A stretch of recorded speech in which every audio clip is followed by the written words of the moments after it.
Great. Great. So welcome everyone. So glad to see so many of you here and on this lovely Wednesday. It's actually pretty good weather in New York City. So I'm hoping you guys are also all having good weather. Oh, I see Patricia. Hi, Patricia. So thank you so much for joining us today. We have two amazing presenters, and I'll give you a little bit of a backstory about why we invited them to come speak. But just before we get into all of that, I just wanted to introduce myself to the folks who do not know me. So my name is Sonali. I'm the founder of Petminded, and we are a community for dog lovers, dog parents, dog experts, people like you who are dog obsessed, dog nerds, essentially. I could have just said that. And we offer chats like this, and we also have a community where we continue these types of conversations, and we take courses and just generally nerd out on everything about dogs. I did have some slides on all of this, but we'll just run through this. The most important thing to know for today is that I will be the facilitator. So if you have any problems during this chat, you can message me. And if it's a technical issue or something else, just let me know. If there is a question you want to pose, but you want to pose it anonymously, you can also private message me and I will read it out on your behalf. I won't call you out. So if there is something that is bugging you about dog training, please don't hesitate to ask. And then last but not least, our presenters are, they've graciously offered their time today, and we're really grateful for that. So we will try to stick to our 1 hour time frame. So we will be ending at the top of the hour, but we'll make sure that everyone has plenty of time to answer questions. I will send out a recording of this chat, and I can share both Vallie and Dawn's Instagram handles so that you can continue to follow them and continue to learn more about these topics. And I think that's it from an admin standpoint. So I shall stop sharing my screen. And I just wanted to encourage everyone, if you have a puppy or, well, any kind of dog who is present with you today, and if you want to show us your dog and tell us a little bit about why you joined before we turn it over to our speakers. Anyone want to show a puppy? Dawn, why don't you show your puppy? I got an old puppy right here with me. Oh, Hi. What's your dog's name, Dawn? So I'm just fostering him right now. This is Cyrano. He's a 16-year-old chubby little donut, and yeah, he's just been with me for the last 10 days or so. And oh my gosh, adorable. Not much longer, we're just taking care of him. Real sweetheart. That's great. I think I saw Christina sharing her pup. Turn on my camera to show you guys Mitty. This is Mitty. She is 8 years old, and we've been working with a positive trainer, but I'm always curious to learn more about different training methods and just learn more about dogs in general and see how I can help her. Thanks, Christina. Caitlin, do you want to tell us who you have there? Yeah, so this is Reaver. I'm actually here because I made a new friend over the internet, which was Dawn, which is one of the presenters. So I wanted to come here and support him. Hi, Caitlin. And hi, Dawn. Reaver is my demo dog because I'm also an animal trainer. And, we've been on TikTok recently and seeing a lot of stuff online. So the topic also looked really interesting to hear other people's viewpoints on stuff. Nice to see you here. Nice to see you. Very cool. Tina, do you have the foster pup with you? Do you want to show off Lucy? Yeah, so that's Lucy having a snooze over there. We're just fostering her also. So she's up for adoption. Some interest in her, but she's a shepherd mix 1-year-old, which, as you know, is completely the opposite of what we used to have. And she actually needs a lot more training than Willis needed. So we are working very hard with her on making sure that she's the best dog she is for adoption. I love her. She looks like a baby husk. We kind of Yeah, she's like a baby fox. Some people say like Basenji even. She's got some Basenji vibes. But shepherd mix is the official that they gave us. She's a lot smaller than your average shepherd, I would say. There's a shepherd puppy in our building, like a German shepherd, and she's about the same size as that little guy. Yeah. Thank you for sharing. It's so great to see you fostering. It's really awesome. Yeah, all thanks to you. So you send me off to Patricia, and what do you know, the next week I got a foster dog. That's amazing. Just for context, Nina is a member of the Petminded community, and her dog Willis passed away recently, but she's back at it, taking care of other pups, being awesome. Kate, Alexander, do you want to share your pups, and then we'll actually get things moving right after? Sure. Sorry, Alexander's my husband's name, and I never remember to change. I never remember to change it. Anyways, I'm Shalina. This is my dog, Indy. Oh, Very cute. I just woke. Yeah. I just woke her up from a nap. What was that? Those tricks. That's it. Indy does tricks. There she is. Right There she is in the fur. Anyways, nice to meet all of you. Thanks for joining. Hey, Kate. And this is Milo, my Labradoodle, who's 11. And he just recently got a little brother who is a year. He's a mutt. And he's very scared of the whole world, but he's getting better. So we're just here to learn. We're working with a trainer and a vet behaviorist, but yeah, just trying to arm myself with as much knowledge as possible. Amazing. Thank you so much for joining today. I think one of the greatest things about Zoom is that we get to meet people from all over, and then of course meet everyone's pups at the same time and learn what brings them to these events. So thanks, guys. I know we actually have Steph here from the Philippines, just so you guys know how excited everyone is for your event. But going back to the topic of our event today, I invited Vallie and Dawn because recently there's been a lot of conversation around dog training. And it might just be because now we have TikTok and Instagram and all of this stuff to our disposal. Maybe these conversations were already happening, but there's both the good and the bad of it, right? We have a lot more information, but there's a lot more misinformation. And one of the things that we try to do at Petminded is to really point our community and our audience to the right sources of information. And I've been following Vallie's account for a while, and I love it. I think she does such a great job advocating for animals, breaking down difficult concepts. And I just also really admire how she's not afraid to take a stance, which I know many of us, sometimes we see something and, we're too afraid to speak up. And I think she really models that behavior. So Vallie, thank you so much for being here today.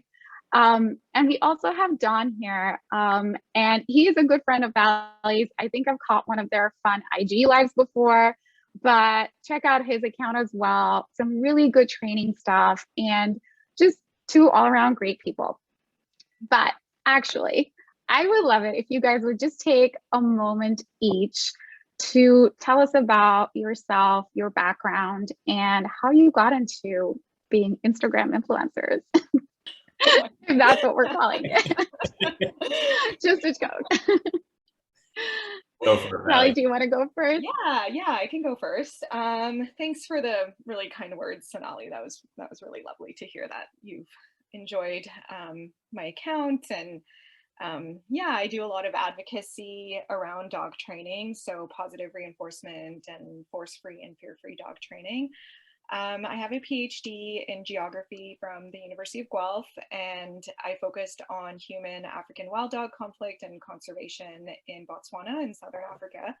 And African wild dogs are one of the most endangered large carnivores in sub-Saharan Africa. They're very similar socially and behaviorally to wolves. So a lot of times they're called the wolves of Africa, even though they're not related to wolves.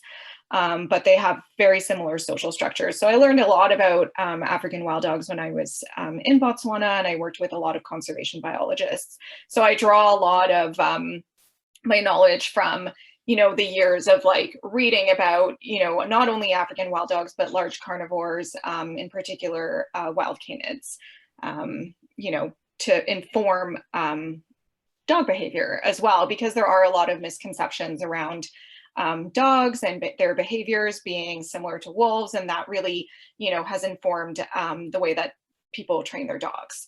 So I got into dog training, not so much with my old dog Ghost, who recently also passed away. So whoever lost their dog recently, I'm really sorry, and I totally feel for you.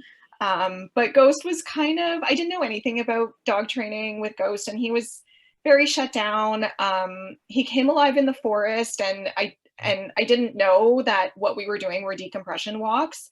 So now that I look back, and we went to the forest every single day, because that was kind of the time where he really kind of came out of his shell. And I think those really, really helped with him, you know, not being so shut down. And a few years ago, we got Husks, who, if you follow me, is featured most of the time on my Instagram. And Husk is really the one who started me on my path to positive reinforcement dog training. I started out like not knowing much about dog training. He was totally wild, like a teenager. I started following a balance trainer who was very R+ leaning, but still balanced, and used prongs and e-collars. So I, you know, tried the e-collar on Husk for about a month for recall, and I felt really horrible every time I was using it. And I was like, this is super weird. Like, I do not like this. And so I went to a talk by Cindy Peacock, and she is a dog trainer based out of Calgary, but she also trains a grizzly bear. And then she clicker trains this grizzly bear, Boo, at Kicking Horse Mountain. And she was doing recalls with him and cooperative care. And I was like, whoa, like it like blew my mind. So I was like, if we can do this with a grizzly bear, like, why can't I do this with my dog? So I started working with Cindy and shadowing her, and shadowed some other trainers. And I got my Karen Pryor Academy comprehensive dog training certificate just to advance my own knowledge. I don't take clients. It was just for fun, because I just really wanted to learn. And ever since then, I started the account, and I've been learning more and more and going to conferences. Luckily, they're all online, which is kind of great. But yeah, and just learning as much as I can and absorbing so much knowledge, reading books, reading peer-reviewed science, and learning from like really great trainers like Dawn and other folks on Instagram. So yeah, I'll leave it at that. And on that note, Dawn, go ahead. I'm learning, I'm still learning about you. There's details in there. I was like, I didn't know that was how that worked. That's so great. You're so good, Vallie. Oh, thanks, Dawn. You're so good. So my story with dogs goes like, you know, back to childhood and dogs and whatnot. Like I think a lot of us probably had experiences like that. But I really strayed from my interest in working with animals. That was really strong as a kid. I worked in veterinary clinics and had all sorts of critters around home, and was never really that interested in dog training, but was just really fascinated with animals. And it all got really reinvigorated when I went traveling up in the Yukon about 12 years ago, and like took care of a guy's dog on a temporary basis and eventually adopted him. And it completely changed my life and rerouted this whole sort of track I was on. And I was like, oh, actually having dogs in my life is incredible, and brought like a lot of joy and a lot of life and inspiration to me.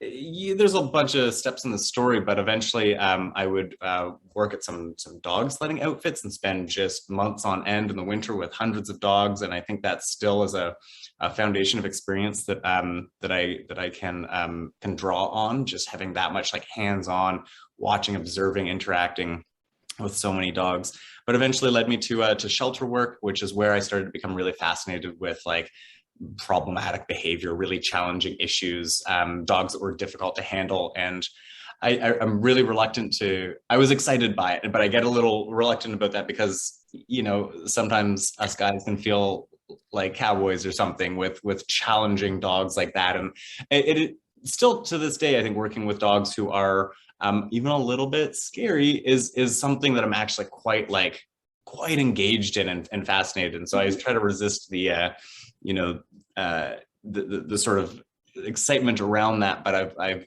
I started just got really interested in dogs that were difficult to work with. And that's when I started learning about training. And similarly to Valli, the first training information I had access to was more of the balanced stuff. This was all like peak Cesar Millan time, and I was drinking that Kool-Aid.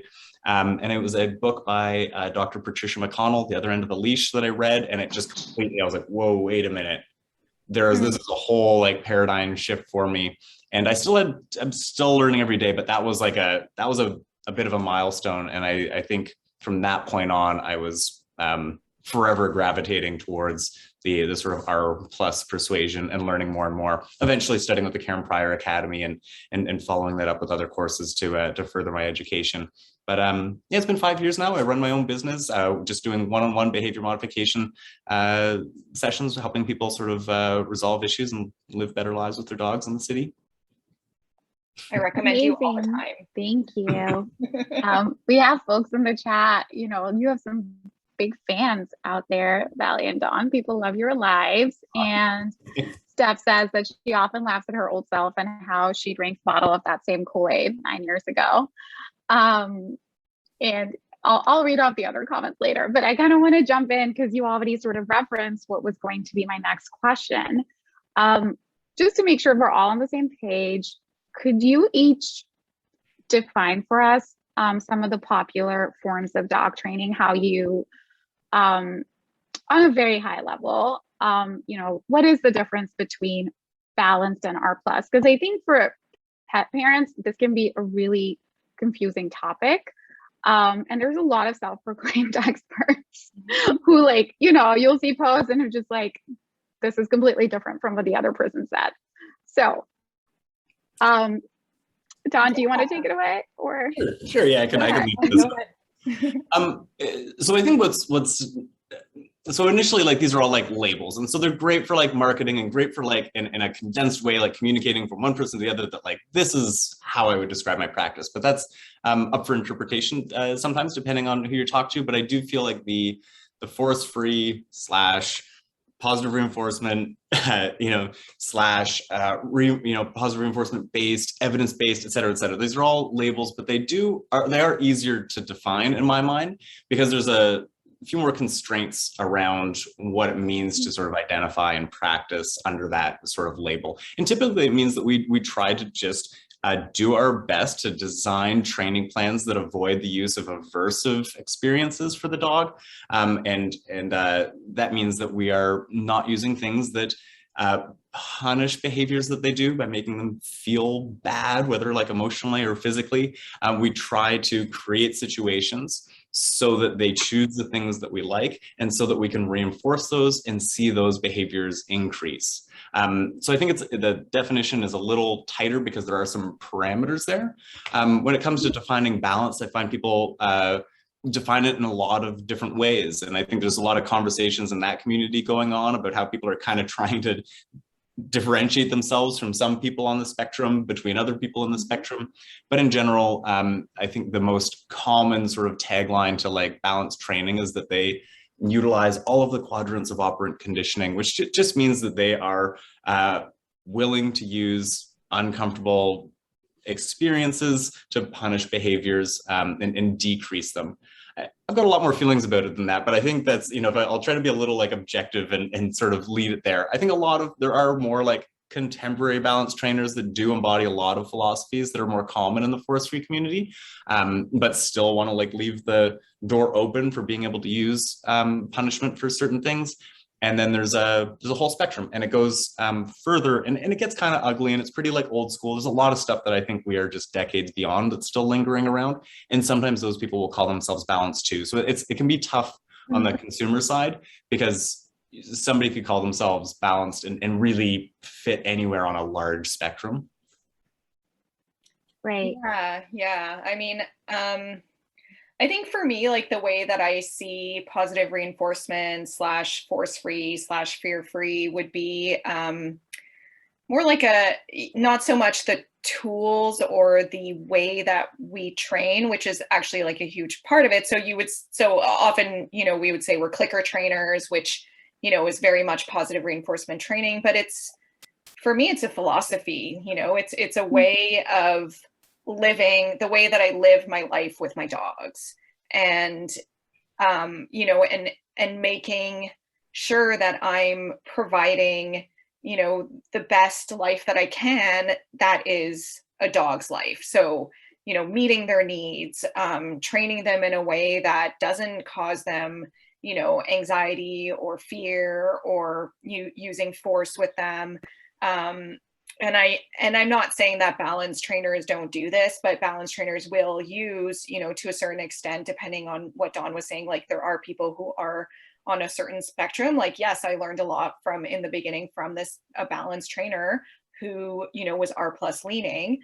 But then you have compulsion based trainers on the other end of the spectrum who, I think are really more likely to use force, more likely to use fear tactics, intimidation, and outdated methods and outdated philosophies and theories, similar to what we would see on TV, where Dawn was saying, like, looking at Cesar Millan, where he was using these wolf pack theories to inform dog behavior and the way that dogs act, and that's just not, that was debunked years and years ago. So I think for me, like, positive reinforcement training, yes, it is about the tools and like the way that we train, but it's also a kind of like a philosophy and a lifestyle for me. And it informs my relationships with my dogs. My one dog now. Sorry. I did want to mention really quick as a side note, everyone, Vallie lost her pup just recently, and I did offer, I thought maybe she would want to move this, but she so graciously agreed to do this. So thank you again. Well, I did bring Dawn on. I was like, bring Dawn. I need another person there. My brain's a little fuzzy still, but yeah. And Dawn graciously, agreed to be my co-host. So yeah. Does that is a good? Yeah. Does anyone have super helpful? Does anyone have any questions? Steph just said that R+ has informed the way I teach life lessons to my kids. Oh, I love that.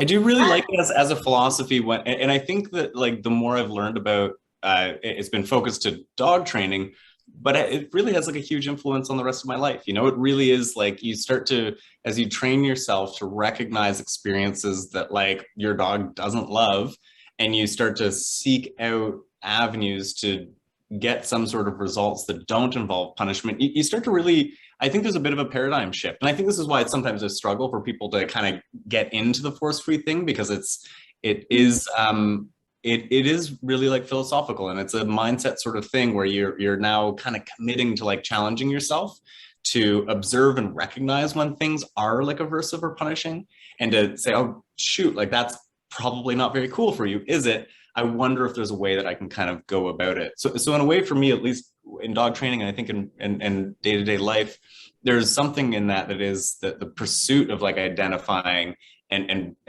minimizing like aversive, punishing, shitty feeling experiences. If I'm trying to like influence another being's behavior, I should try to recognize when I'm doing that in a way that's not being received very well, and find ways to do it that are like more interesting to that being.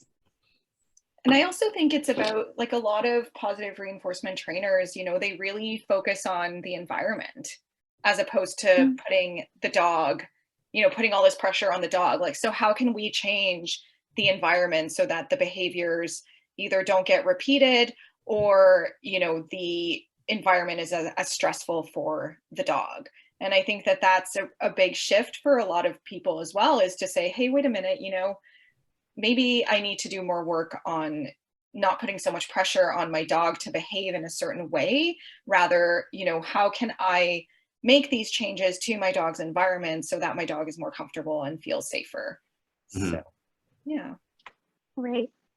Yeah, I've heard trainers talk about training the human. It's really about teaching ourselves how to be with our dogs and how to care for them. Just like we would with human children as well. And I see a few other folks sort of nodding along virtually in the chat with your comments. Folks, I'm going to just ask a few more questions that came in with your registrations, but then afterwards, if you would like to jump in with yours, feel free to use the little button on the bottom that says reactions. It will let you raise a hand, and then I can bring you on stage so you can ask your question. But if you do not feel like coming on stage, I know not everyone wants to be on camera. It is the middle of the week. Just drop your question in the chat. I'll read it off to Vallie and Dawn. So, ooh, we actually have one coming in. So let's take that. Amy asks, this might be a naive question, but why do some automatically think aversive training is better?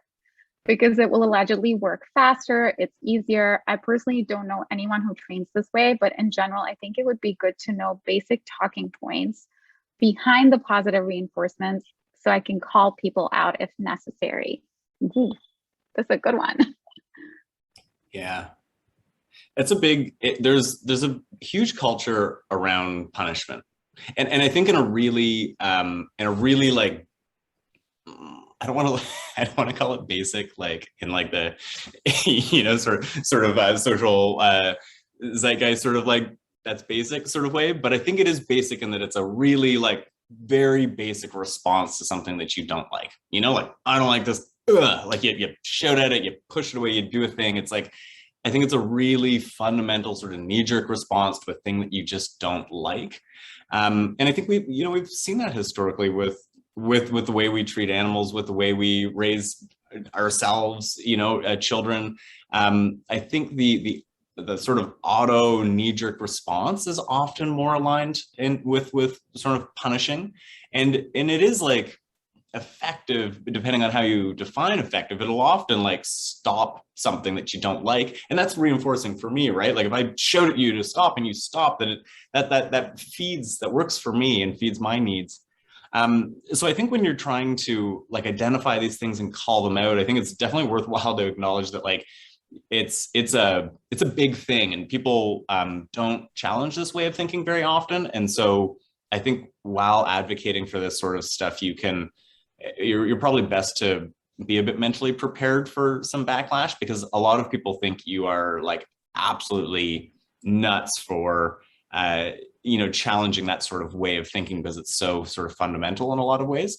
But I think as soon as we start to think more critically about like how we care for our dogs, how we train them to do things, you know, go further to like how we, you know, care for our children and raise them and whatnot. I think that there's some real parallels there, and dog training tends to kind of like lag a lot of parenting trends.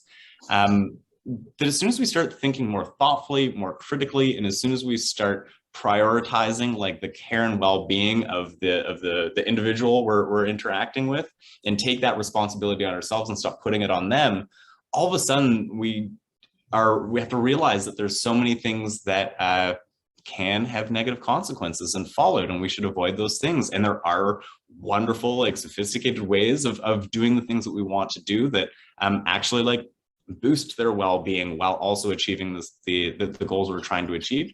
It just takes a little more know-how, a little more like education, like knowing what are good strategies to approach things with. I feel like I've lost track of the question, but, I went back and read it. I was like, what's the question again?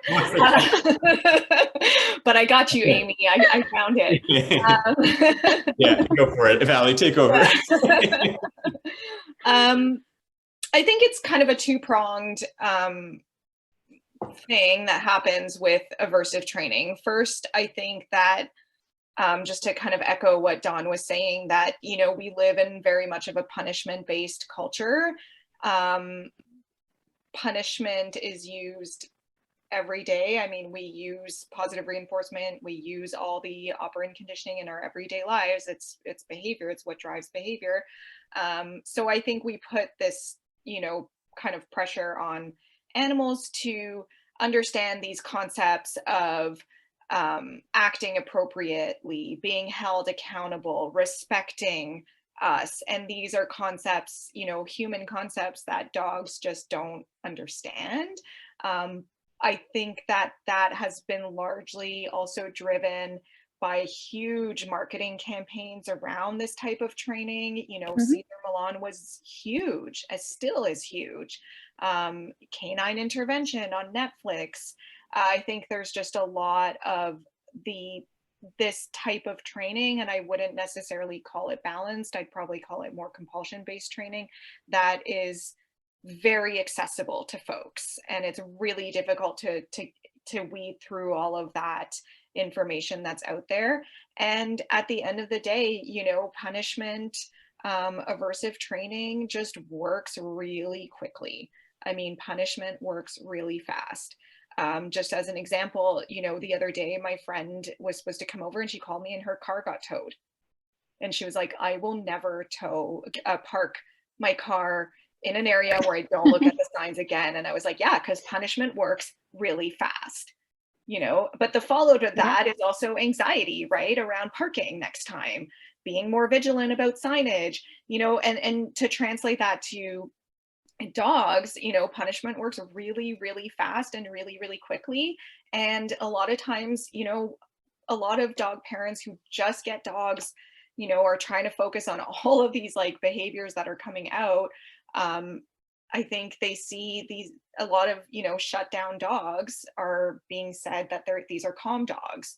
And so I think there's a lot of like these micro kind of behaviors that, you know, the average pet owner may not necessarily be able to recognize in a dog, and body language they may not be able to recognize. And, you know, when you have an expert on TV, like, why would this guy be on TV if he's, you know, harming dogs? Well, he must be right. So I think there's this combination of like marketing and then also, you know, the popularity of these types of trainers. And I was talking with, Renee from Bravo Dog Training, who everyone should follow, you know, she was saying that positive reinforcement trainers tend to spend money on education, and the kind of uneducated trainers who do this, you know, more compulsion based and balanced trainers tend to spend their money on marketing. And I think that that's really, really telling.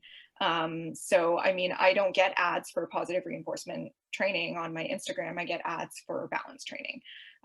So I think there's kind of this like mishmash of things that are going on. So yeah. And I don't know, calling people out. I mean, I saw someone say that, you know, people might not be so R plus trainers are not R plus when trying to advocate for force-free training. And I think that that's calling people out. It can be really hard not to do it. I think it's a very emotional topic, and it's a really, you know, people are very passionate. And I think it's just trying to do it in a good way, but it can get really out of hand, especially on the internet. So yeah. Yeah. Thank you. Yeah, that was really great. I'm going to follow up with a question from Kayla, which I think is probably a situation people find themselves in and maybe go to a balance trainer for. She asks, how do you handle situations when your dog goes over threshold? I hear many say that punishment is needed to teach the dog that a behavior is off the table. Asking for a friend. And her example is also lunging at a human. Kayla's a good friend of ours. No, but thank you for asking. Yeah. Great. And everyone should also follow Kayla at the Toby Project, because Kayla has come a very, very long way in actually quite a short amount of time with Toby, and he's doing amazing. And it's all positive reinforcement training and behavior modification using non-punitive methods. Don, why don't you go first and talk about your area? Yeah, so I think, you know, I make a little bit of a division. I think, you know, people will sometimes, there's sort of a talking point that like, there's no such thing as like purely positive, which is like whatever, we could unpack that, it'd take a little bit, but there's some truth to it, but it's a bit of a straw man. So there's like reinforcement and punishment just like lurking in our environment all of the time, and there's no way that you can conduct yourself just like perfectly within like a certain ideology, or at least trying to like work within you know, exactly within positive reinforcement. I like to kind of make some categories that help me to like make sense of exactly like my engagement. And so as a professional dog trainer, if I know that this is the issue and this is the result that I'm like hoping to get, I'm going to approach it in a way that centers positive reinforcement. That's going to be the consequence. It's always going to be the consequence. And I'm going to manage situations in order to accommodate that consequence. But there's so many things that happen in the real world that aren't managed in the way that allow me to utilize that consequence. And it's just reality. So working with a reactive dog, I was just with one actually just before we came here, and as soon as you do your best to set up the circumstance. I want you to see this dog from a distance. I want you to look at it. When you look back at me, you'll get a tasty treat. This is fantastic. R+, hooray. But we can't just perfectly manage every situation in the real world. Something's going to sneak up on you. You're going to miscalculate or whatever it is. And all of a sudden you've got a dog who's lunging on the leash. And you're like, well, what do you do now? How do I convince you with treats or some other thing that you like to get out of here? Because right now you're just thriving on this reinforcement of yelling at this other dog. And I need to get you out of there. And in those situations, I think about it differently. To me, this switches into like a damage control situation. And what I think at that point, if I could rewind and do it again, I'd adjust a little bit earlier and we wouldn't be here. But I'm here now. So what do I do? And what I want to do is minimize the duration of that event. If this dog is going to bark at this dog for 10 seconds or 60 seconds or 2 minutes, I'd much rather they bark at this dog for 10 seconds. And so I'm going to try to get the dog out of that situation. And I'm going to try to do that in as gentle a way as possible. So I'm not like picking them up and, throwing them away. I'll try to use some treats. But I'm probably going to use some leash pressure. I might, for some dogs, they're like, I'm going to kill you. And you're like, no, you're going to hide behind this car with me. And it's going to mean, kind of hauling them out of there. And hauling is, a bit of a, maybe not the descriptor I want to use, but I'm going to get you out of that situation, because right now, like, your adrenaline is just climbing. This is like accelerating. We're just getting into a worse and worse situation. And I need to get you out of here. And so that, I just don't think that violates, I don't lose my like force-free dog training badge for that. Because what I'm trying to do is take good care of this dog. And I'm trying to teach them that dogs aren't the threat that they perceive them to be as best as I can. But if we end up in a situation, I'm not going to stand there and just let them lose their minds until they turn around for a treat. The best thing that can be done for that dog at that point is to reduce the duration of that event.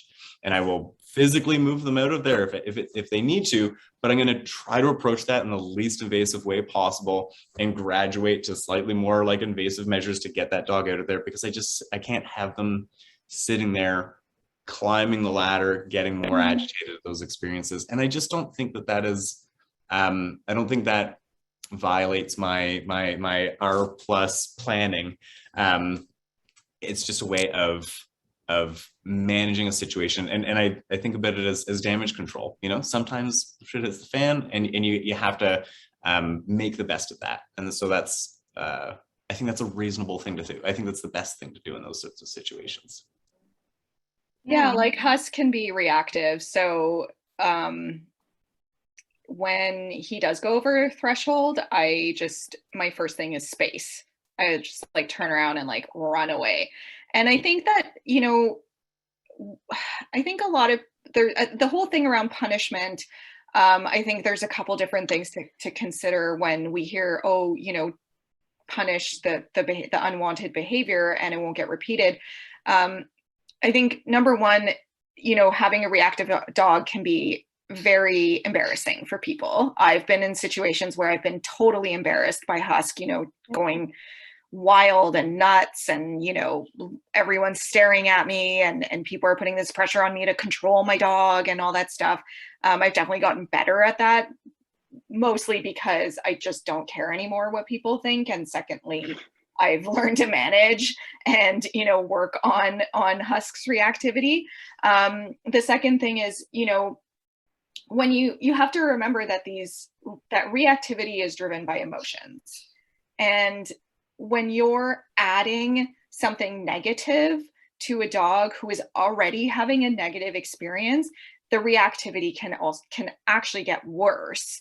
it might stop that behavior in that moment, but that association that that dog has just made with this dog being, or whatever person, and, you know, maybe Kayla's case, you know, stranger danger, dog, whatever it is they're reacting to, is not only scary, but now you've added this other layer of punishment and negativity where, you know, if you're leash correcting or hitting or yelling at the dog, you know, now all of a sudden you've got another layer of negative association that's been made with that particular thing that they're reacting to. So I think being, you know, having these tools, like where at that point, like Dawn was saying, you're just trying to manage because your dog has gone over threshold and you were in a situation where you weren't able to manage the situation to have your dog under threshold, like do a treat, scatter, run. Like I have literally run into people's, like, you know, driveways, or like,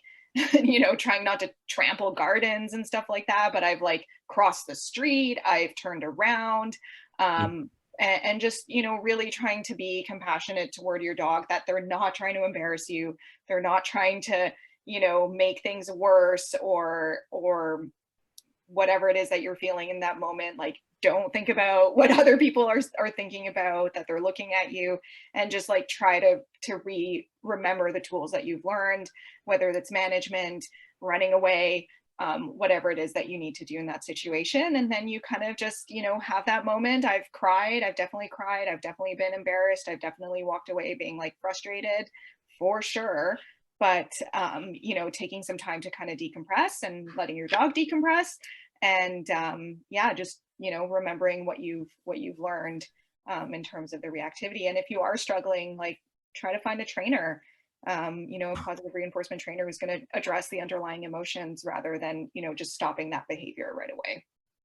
So. And I think that's a huge, I think there is like a nugget in there that you touched on that is the center of like so much misunderstanding, at least in like the conversations I see online. And it's the misunderstanding about like, technically about like the difference between classical conditioning and operant conditioning, and people really like start blurring them, and they're similar in so many ways that the Venn diagram of the two of them are like heavily overlapped, but there are differences. And to think about, I feel very sort of classical first, which is thinking about like what are the involuntary responses the dog has, and within involuntary responses are like emotional responses. Because I really deeply believe that if we have a dog that has generally like positive emotional responses to like a lot of things in the world, it's oftentimes not the dog that we're struggling with a ton of behavior issues. You know, like they are like, they generally have a good perception of the world. They feel good about things. And so it's always my first approach with a lot of behavior issues is to make sure, or like ask myself these questions to assess, like, does this dog feel comfortable in the world? Does this dog feel comfortable when it sees another dog? Does this dog feel comfortable when it sees a cyclist, et cetera, et cetera? Because I don't think it's even appropriate to like jump right into a specific skill for that circumstance, because the first thing we should be doing is making sure that they feel comfortable in that circumstance. And oftentimes once they feel comfortable, like the skills just come along really easy in a lot of cases. But people will get upset about using food or other forms of reinforcement, even like love and affection and caring in certain circumstances, because they're afraid that they're going to increase that behavior, which is very like operant way of thinking about things. And really, if you have a distressed dog and caring for them settles them down, you should do that. You know, if they're like upset about something, but like happy to gobble up some delicious treats, feed them treats. That can often just help them to feel better. And I think that is fundamentally like more important than the skills themselves. I've fed plenty of dogs while they're behaving in ways that I don't love and had great success because they feel better, and then we see a reduction in the behavior. And sometimes some like nuisance behaviors have piggybacked along, but those are very easy to address once the dog feels more comfortable in those circumstances. So it's not there's a lot of confusion around that, and rightly so, because it's not simple to parse out where those overlap and where they separate. It's a conversation I'm really like interested in and continue to try to explore and think about so that I can communicate it better. But I do think it's the kernel of a lot of misunderstanding and dog training stuff on social media. Pavlov is always on super your helpful. Yes. And actually, I was hoping, since we did talk about classical conditioning, for those in the room who don't know what operant conditioning is, if you could just quickly describe that too.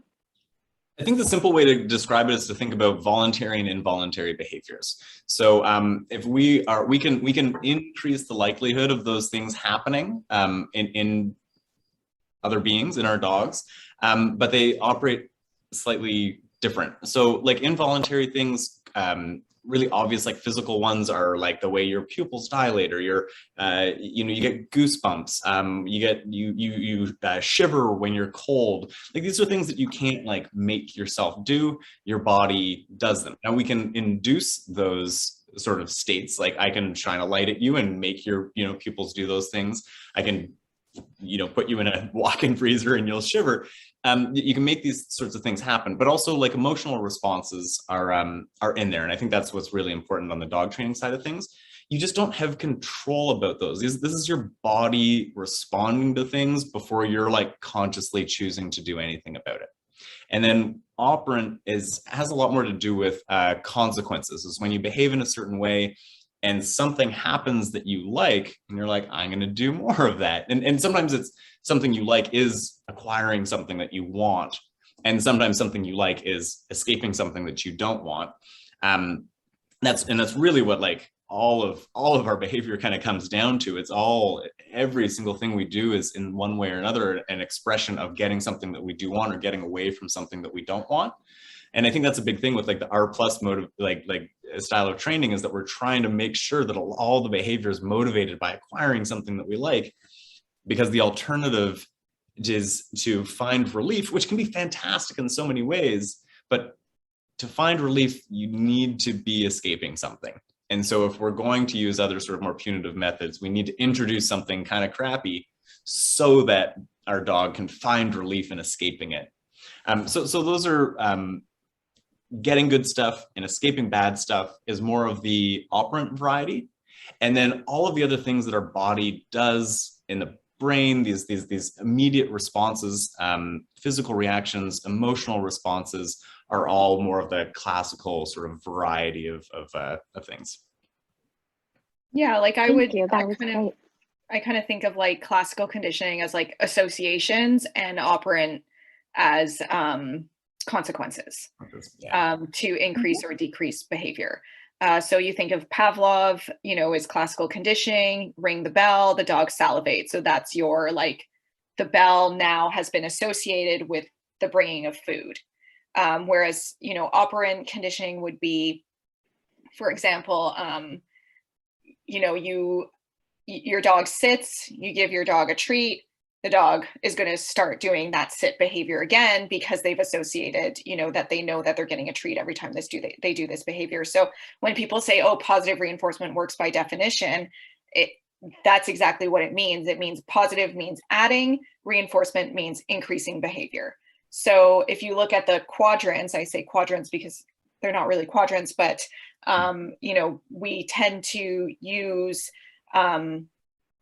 positive reinforcement in terms of adding. So positive reinforcement behavior gets repeated and increasing. You have negative reinforcement. So same thing, you take something away and the behavior gets repeated. Positive punishment, you add something aversive, the behavior gets increased. Looking at Dawn, like, am I doing this right?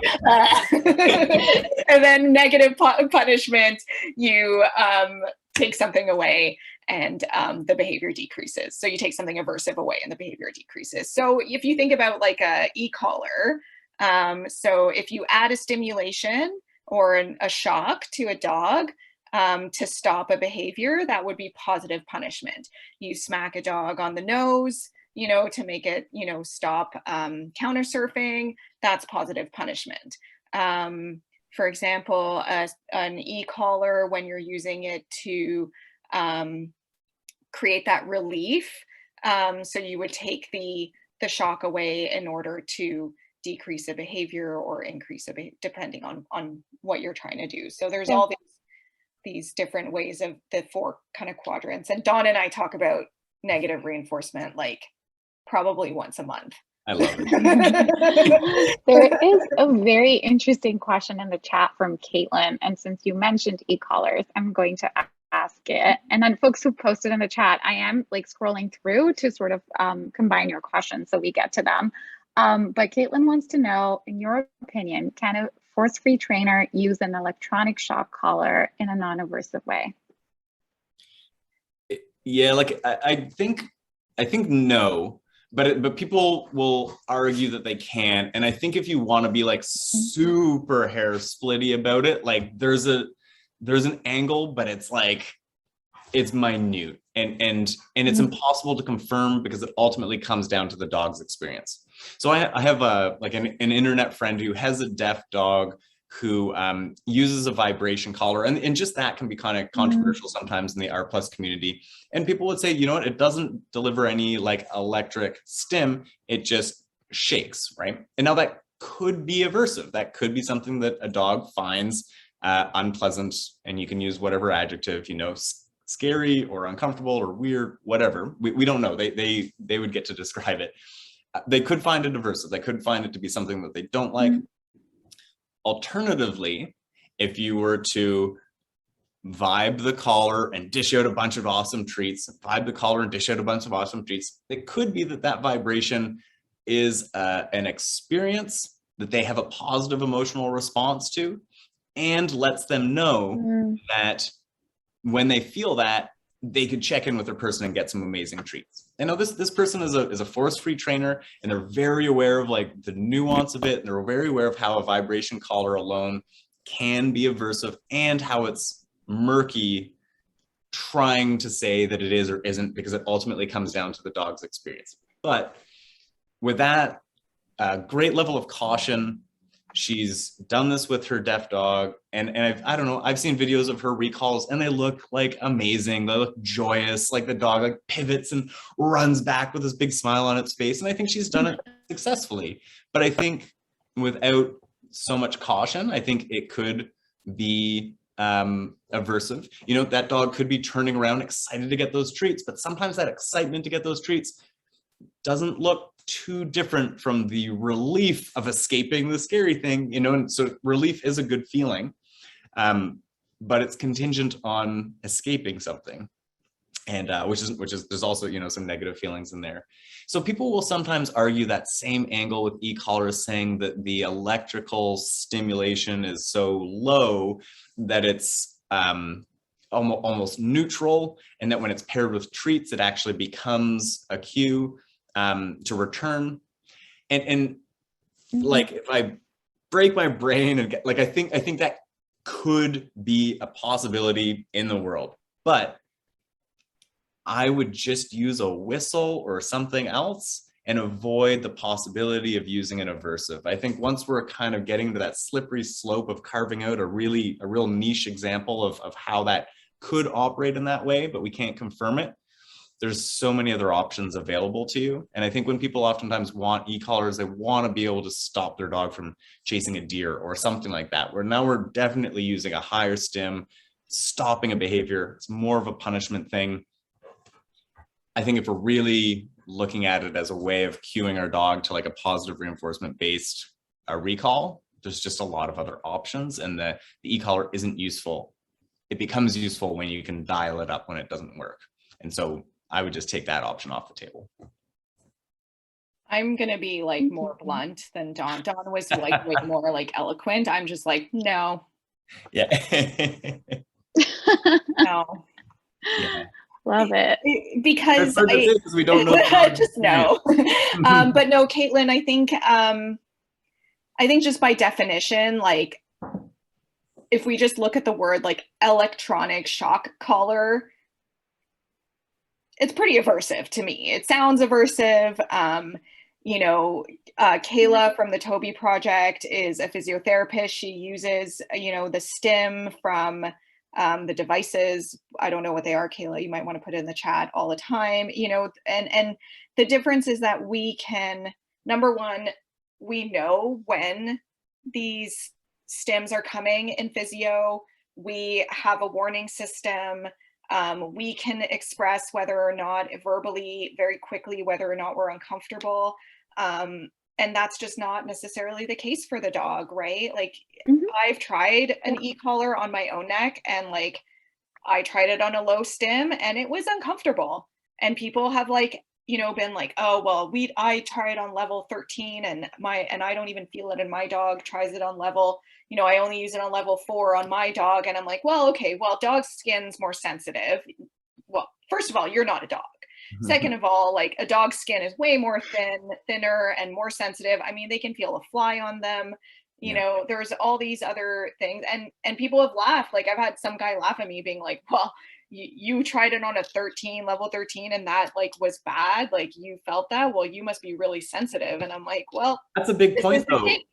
Ultimately, Right. it's all subjective. We can't Yes, even, you know, exactly. all everybody in this group Mhm. would experience a level whatever stim, and we would all report a range of experiences, right? So pain and discomfort, people say it's uncomfortable but not painful. There's no way to objectively determine that. You know, it's and that's where I think, you know, we get to like, oh, it's just a vibration color. It's just this, is that there's no actual way for us to determine what it is. And I think when you start to argue, well, what if it's a really low stim? You're like, a really, really mildly uncomfortable stimuli is not as effective as a really awesome treat. You know, like we could argue that, but ultimately we can lay heavier on motivation through positive reinforcement without any risks. Or we could try to carve out like a really particular argument where like the tiniest little bit of aversive stimuli isn't maybe aversive, nobody can confirm, but also that's just like, that's like in the lowest level of motivation, whereas you could just go out crazy and do wild, like amazing R+ stuff and not have to worry about fallout or worry about if your dog is feeling good about this or not. And I think like just kind of like bring it back to the topic of discussion here around ethics. You know, I think ethics involves like doing for dog training is like, what are the best practices and the best methods at this time that are, you know, safe, make your dog feel good. These are sentient beings. They can experience fear. You know, welfare is not just the absence of suffering anymore. It's, you know, positive, effective states. And I think, you know, is it ethical to put an electrical device around a sentient being's neck when there are better and more ethical and less aversive ways to do this? So I think that that's, you know, is this thinking like, is this the most ethical way that I can do this training? And are there other ways? Do they take longer? Maybe, you know, Right. But that's, you know, do we have to go through more steps? Like, do it for recall? Do I, you know, start in the house, then in the yard, then, you know, on a short leash, then on a long line, then in an area that's fenced? Yeah, I'm going to do all of those things because that is the most ethical and the most, you know, least invasive. And, you know, we can talk about Lima, but Lima's a bit kind of problematic as well. But, you know, these are the ways that are, to me, the most ethical way to train my dogs. So. Anything on ethics as well as you could. Oh, sorry. Yeah. I have two things I want to mention. One is we are at the top of the hour, and if you guys don't mind sticking around for a little bit, I'm happy to continue the chat because we do have questions. So maybe we take another 15-ish if that's cool. I know it's dinner time for some folks out here. But the other thing I wanted to ask that was coming up sort of in the chat a little bit is then what are the questions asking ourselves, right, about the ethical piece? Because one really big aspect of all of this is knowing for yourself what feels right, what is ethical, and then you can better advocate for your pet. So there are two examples in the chat. One is around Sarah's a veterinary technician, and she wants to talk a little bit about in that setting, how to use the right techniques to restrain pets. And I believe there was someone else who also wanted to understand similarly, you know, sometimes we're doing things to our pets that they may not like. I know my dog hates having her teeth brushed, but we don't want her to die. And She's already lost a lot of teeth. I'm worried about heart disease. So what are the questions we can be asking ourselves about like doing this in an ethical way that you guys would recommend, or that you guys ask yourselves before doing such activities?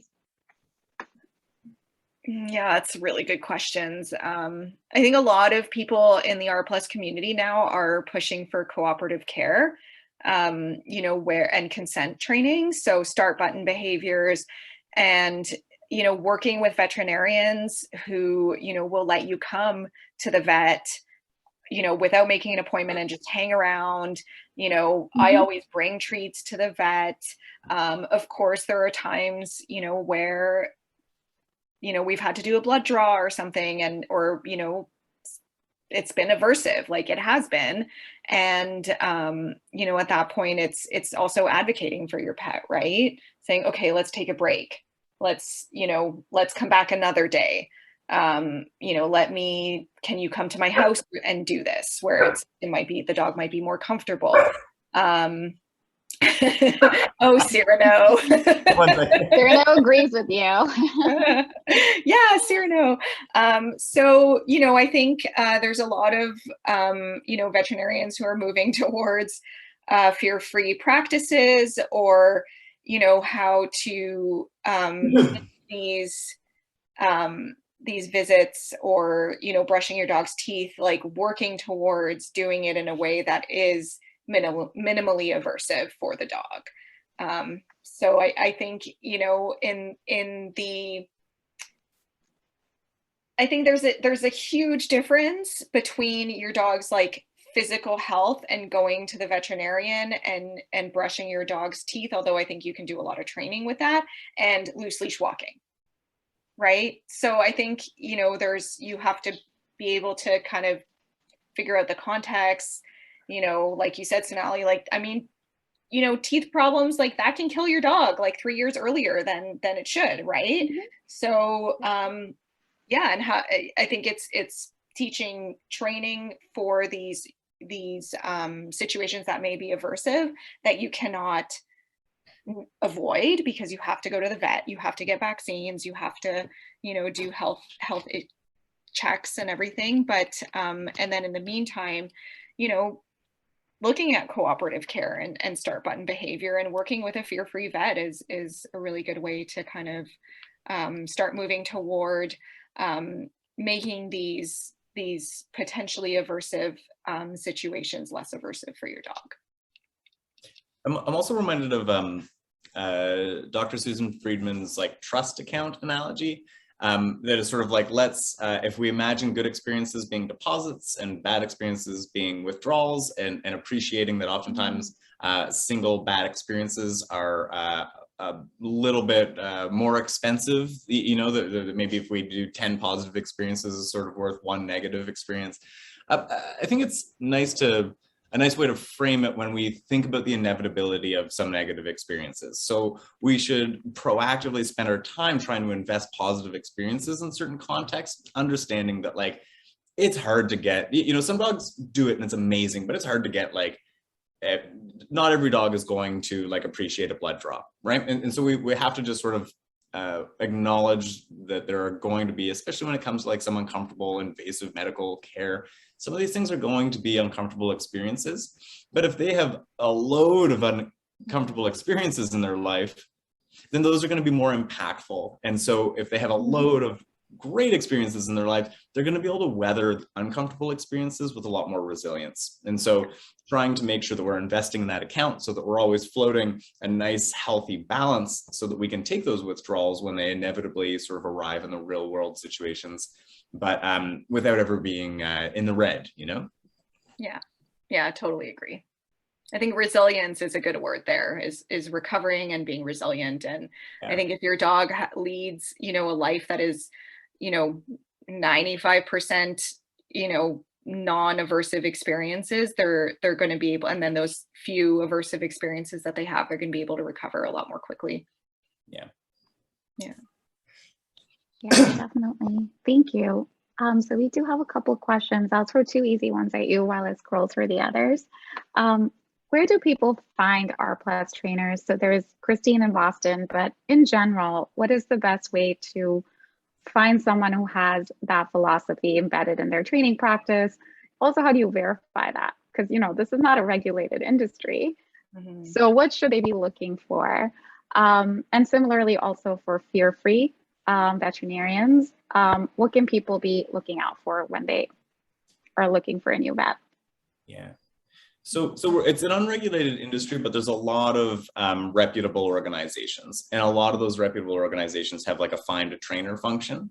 And so, you know, there is, I mean, my quick response to that is I love this blog called Companion Animal Psychology by Dr. Zazie Todd. She's fantastic, such like an advocate, lots of wonderful research, but that blog and her book, anyway, I've got a big crush. She's wonderful, but she has there's a lot of like how to choose a dog trainer articles out there, but even that becomes pretty murky, right? Like who's writing these things?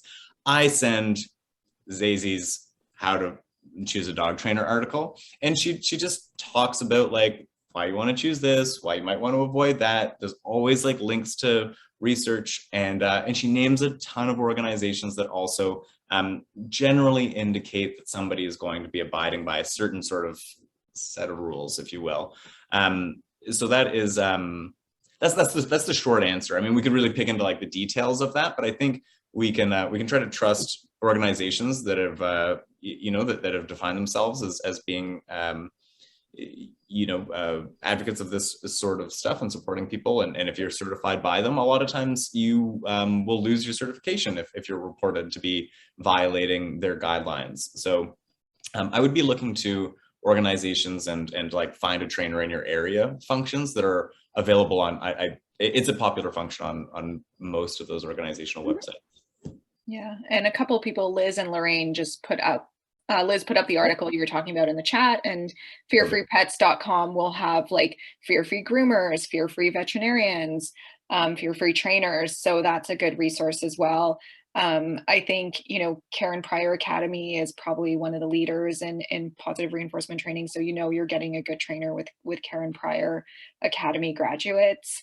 And yeah, I mean, I think it's Brown Dog Coalition on Instagram has a really good post on what to look for in terms of, you know, credentials like CPDTK,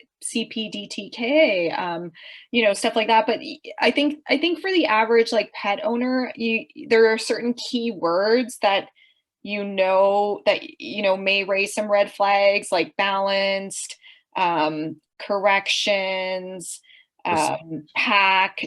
You know, your dog's a pack animal. Which one did you say, Dawn? Respect. Yeah, Leadership. Words that I love, but I'm like, oh, they're so silly. Yeah. So I think there are some once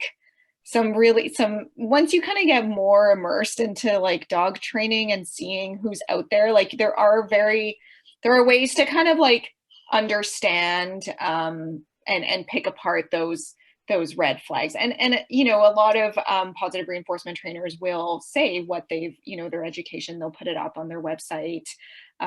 Definitely don't, you know, hire a trainer who's just trained themselves by watching YouTube videos, because that's real. There are trainers out there who do actually put that on the website, and it's pretty embarrassing. Bye, Kayla. Kayla has to go to bed. Because she has to wake up at 5 a.m. to book Toby. But oh gosh, thank you for coming. So yeah, I think you know, there are some like keywords that are out there that, you know, can be some red flags when you're picking a trainer. So just be careful and really look and go to their website, go to their Instagram, go to their Facebook, and watch videos and see what they do. Ask them questions.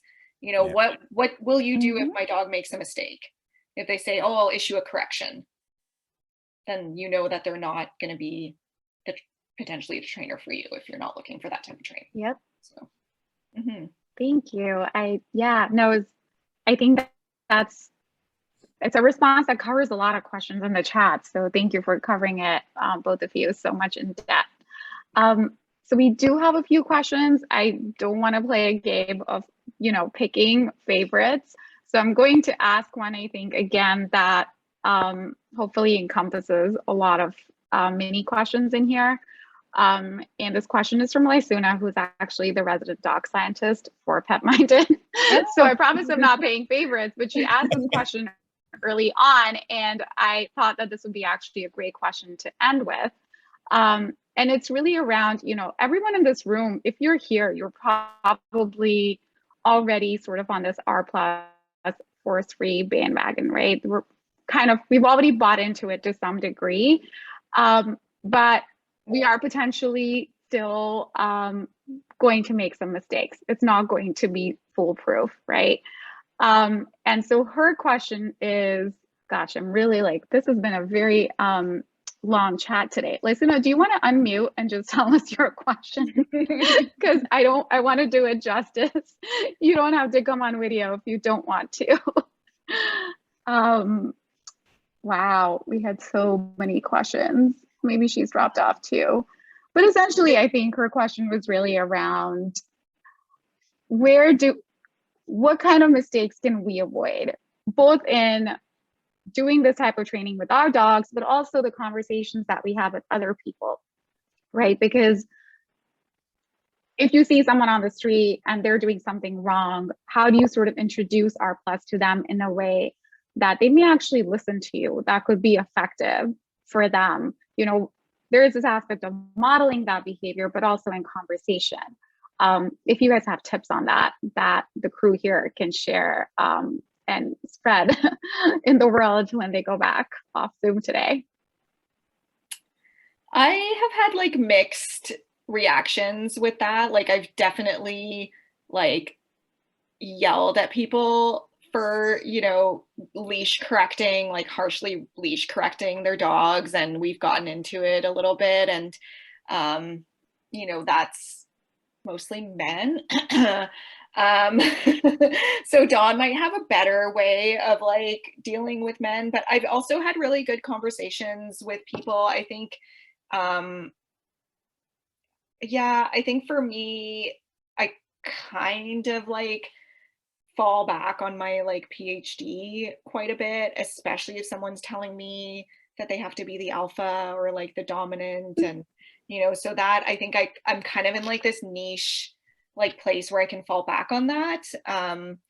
But I also like am really a very enthusiastic clicker trainer when I am around people who are not using positive reinforcement. Mm-hmm. So I will like click the crap out of Huss and like reinforce the crap out of him. And he is just like looking at me and like walking so nice. And he's a husky, right? So people are like, oh, husky, they're like meant to pull on a harness. So like, I think there's a bit of like that, you know, the modeling as well as like overdoing my like clicker training in front of other people or overdoing my recall, because he's got pretty solid recall. So, you know, doing things, showing people that, you know, I don't need to use aversive tools to train my dog, who is, you know, a working dog. So, yeah, I think, yeah, I kind of use those two angles.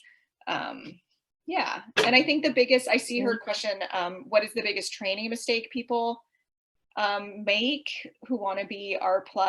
I think it's expecting results like very, very quickly, especially with behavior modification.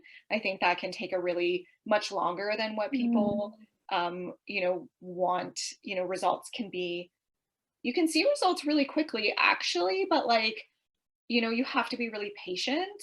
And lack of management. I think management is like so underutilized and so underestimated as a way, because it's often seen as avoiding situations, but really management is really, really important. So I don't know if I tried to cover like all of those types of questions. Or yeah. Yes, no, that was great. Dawn, do you have any thoughts you want to add? Yeah, I think myself at Valli and lots of other people out there can feel like really like wanting to affect change, and I think sometimes it's similar to like some of what Vallie just said there is that sometimes that change is going to take a little bit longer than we'd like. And so I try to like adjust my thinking about influencing people, and an idea that works well for me is to think about, and I've thought about, you know, I've been on the wrong side of a number of arguments over the course of my life, and I've kind of come around, and I can say that now because I've kind of come around to see that I was wrong. And I think in my experience, my coming around, a major feature was that it took time, and that it took a bit of influence from a few different sources across that course of time, because I had to kind of digest it and almost come around to it as if it was my own sort of idea. You know, it didn't feel like I was like, oh, well, so-and-so said it and now I believe it. You know, I had to feel it and embody it before I could really actually feel that way about whatever the topic might have been. So I when it comes to how I try to train myself or calibrate myself to thinking about how I affect change, I like to think of the idea of just planting seeds.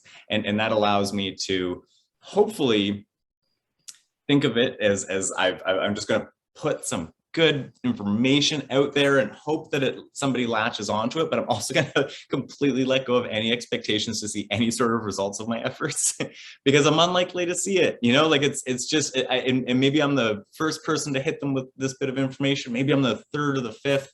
Maybe I am that like 10th person and they're like, oh, you know what? I never got it, but the way you said it makes sense. And I can feel really cool about it, but I'm also capitalizing on like the other 9 experiences that I've had prior to that. A lot of it for me feels like kind of letting go of the idea of actually like witnessing the change I'd love to see, and just trying to contribute to the overall conversation and hope that I'm planting some seeds and hoping that like with some time people are kind of gravitating towards these ideas. And that encourages me to try to, you know, be like thoughtful about my conduct and to like deliver like credible, useful information and do a good job of what I'm doing, even though all of that really great behavior is not going to be immediately reinforced in the way that I wish it would. Yeah, thank you. That was so well put. I know we went over time again. But this is so great. Thank you both so much. At this point, I don't think we should take any more questions, but I will encourage everyone to follow both their accounts on Instagram and participate in their lives so you can get more of this great stuff. And I will send out the recording so you guys can go back and watch it later if you would like to, or share with friends that maybe you're hoping to influence. I'm so curious about Steph's hand. I know, Steph. Oh, Steph, I didn't see.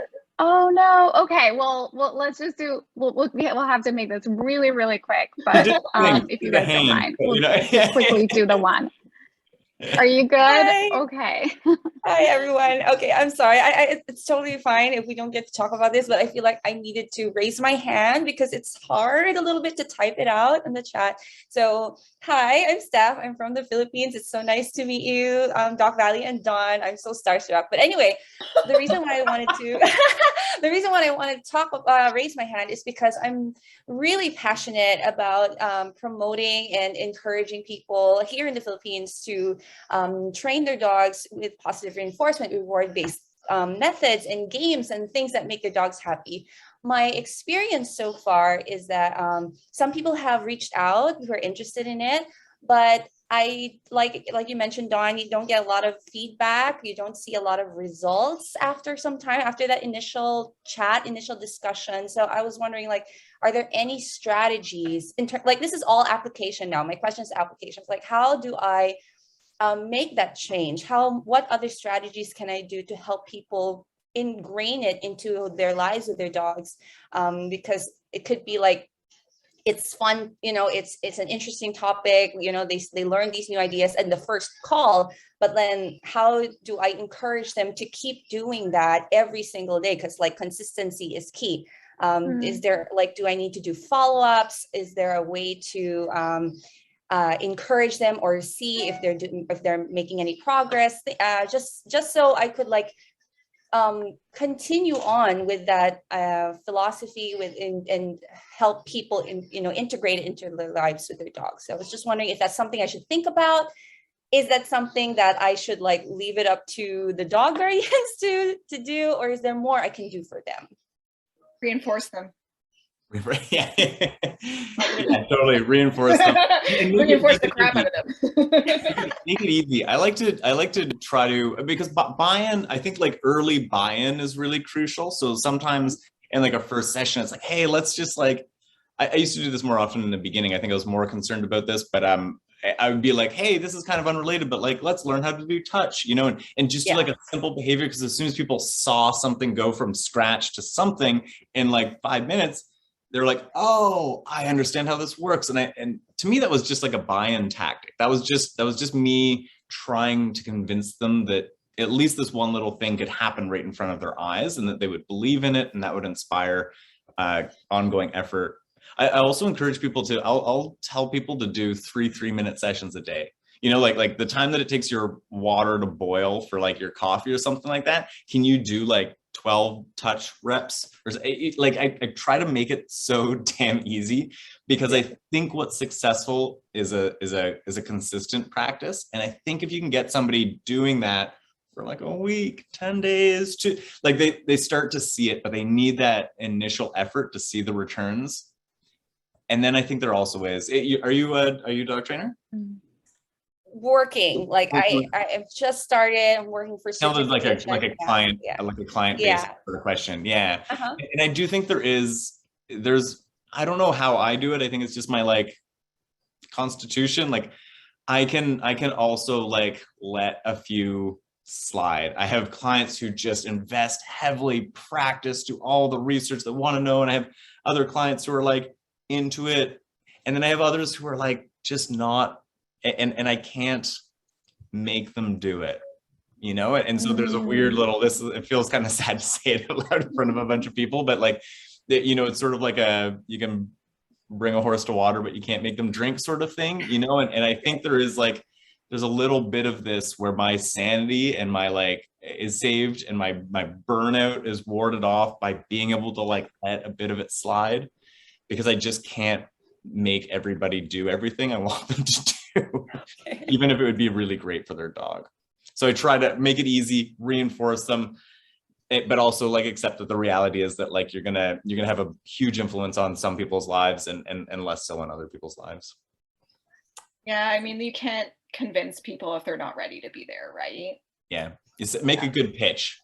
You know, a real good pitch. And lead by example, you know, like if you are on social media, like give them your social media, like put videos. This is one thing that, you know, we're always criticized for, is not having enough videos of the way that we train our dogs. But because, you know, positive reinforcement training is so boring, like there's not dramatic, it's not, you know, like you don't see the like immediate change right away. And we're, you know, we look like cookie pushers and that's it. But like, you know, Instagram is now moving toward being a video-based like platform. I think they're just trying to be more like TikTok, but you know, having these little videos where you are showing how positive reinforcement works and how it's working with your dog, or you know, reinforce clients for, you know, if they show you a video, like reinforce the crap out of them, being like, yeah, that's great, like you did an amazing job, like, you know, and if you have feedback, like sandwich it, right? Like you did great. This is what you could do next time, but great job, stuff like that, right? So I think it's all about like being really kind and like, and you know, and I think those tactics that Dawn said are amazing. Like just 3 minutes a day, like it's, you know, or 9 minutes a day, like that's nothing, right? And showing those behaviors that dogs, like, you know, the touch is like so quick and dogs catch on like so quickly, and then people are like mind blown, like what? So I think those little kind of tactics are really, really good to kind of plant those seeds and make people, you know, more into it. And because they love seeing their dogs get that aha moment, like it blows their mind that you can get a clicker and a treat and a dog will do something that you've asked them to do, and they're really like, I think that's very reinforcing for people. And in person, I'm like lavish with praise. Like I'm telling everybody, your mechanics are amazing. Let's tweak this little thing, but that's great timing on that one. Love that one. You're like, oh my, your dog is so like, wow, did you see how they did that? Like I really want to like, I don't avoid any opportunity. Like if anything remotely good happens, like they are hearing about it. Awesome. Thank you so much. I really appreciate it. That is such a great question, and you're getting a lot of head nods in the chat. I think people really enjoyed this, and I have a sense we're all going to go look up clicker training classes after this. And I'll be clicking on the street like you, Vallie. I am like, yeah, if I don't have my clicker, I'm like, yes, good boy. Like, he's just like lunging. I'm like, that's fine. Or go run away. Yeah, but yeah, especially I feel like we need a video of that on your Instagram very soon. There's so many good comments here. I've been seeing them like kind of flutter here and there, but I've been too distracted. I'm just scrolling back and it's like so many wonderful things people are saying, and it's great to hear people sharing their experience, and it's just, yeah, this is really great. Yeah, thanks so much. Thank you. Of course, this was so much fun. I mean, this is a heavy topic, I feel, and you guys made it so fun and so engaging. So thank you so much for doing this. And thank you to all the participants. You know, we went over by 28 minutes, guys, and most of you hung around. So yeah, thank you for coming and giving your time and being so dedicated to your pets. It's wonderful to see all of you online. And oh, is that Husk? Oh, there's the hand. Beauty. He knows it. He knows he's handsome. Amy says the man crush. But I'll go ahead and close things out. But once again, thank you all for being here tonight. We will upload a recording probably in 48 hours, and I will send it out to everyone who signed up. So if you had to drop off, you will get a copy of this. I'll share your presenters information again as well. And of course, everyone is invited to join any of the public events that Petminded is putting on. Our fall calendar is coming out, I believe, next week. So hope to see you all again soon, and have a good night. Bye. Bye. Thanks for having us. Thanks for having us. Bye, everyone. Thank you.